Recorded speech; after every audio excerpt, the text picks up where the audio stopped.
Ce taximan a beau chercher sa fréquence préférée, impossible. Sur 105 FM, depuis une semaine, c'est silence radio. Sans la RFI, je ne sais pas si on pourrait bien être informé. Ça dépend du gouvernement. Il y a des fois, ça se passe comme ça. Si la RFI informe mondialement, mais quelquefois, si la vérité apparaît, il y a les coupures. RFI est une des radios les plus écoutées dans les rues de Kinshasa et à travers tout le pays. Les autorités ont coupé son signal quelques heures avant une manifestation de l'opposition interdite samedi dernier. Une coupure non justifiée pour les membres du club RFI de Kinshasa. C'est vraiment désolant puisque lorsqu'on a écouté, suivi le propos du ministre qui qualifiait RFI d'une caisse de résonance et d'un attaché de presse et d'opposition, nous sommes désolés puisque RFI a donné la parole aux deux partis.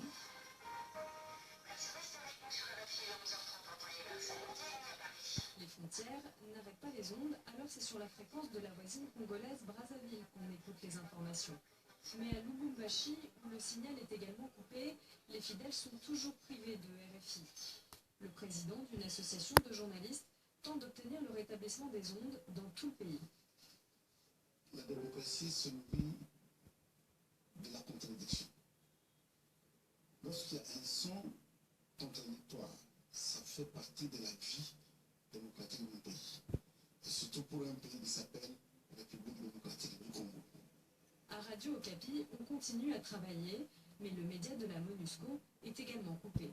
Nous déplorons justement la suspension des émissions de Radio Okapi suite à un brouillage. Mais je voudrais aussi préciser que jusqu'à aujourd'hui, nous n'avons reçu aucune réponse officielle de la part des autorités concernant ce brouillage.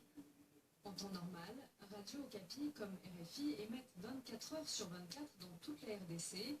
La MONUSCO et la direction de RFI demandent toujours le rétablissement de leurs médias. Et puis en RDC, toujours le calme est revenu après de nouveaux affrontements entre police et manifestants ce matin à Kinshasa.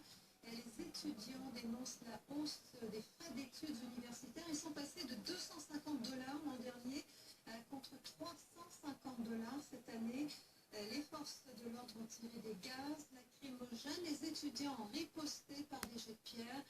2 personnes au moins ont été blessées. Manifestation également à Goma, dans le Nord Kivu. En Afrique, l'élection de Donald Trump à la présidentielle américaine est encore largement commentée aujourd'hui. Réaction officielle de Kigali ce jeudi. Le gouvernement, proche traditionnellement de la famille démocrate des Clinton, joue le jeu et il tend la main au président élu.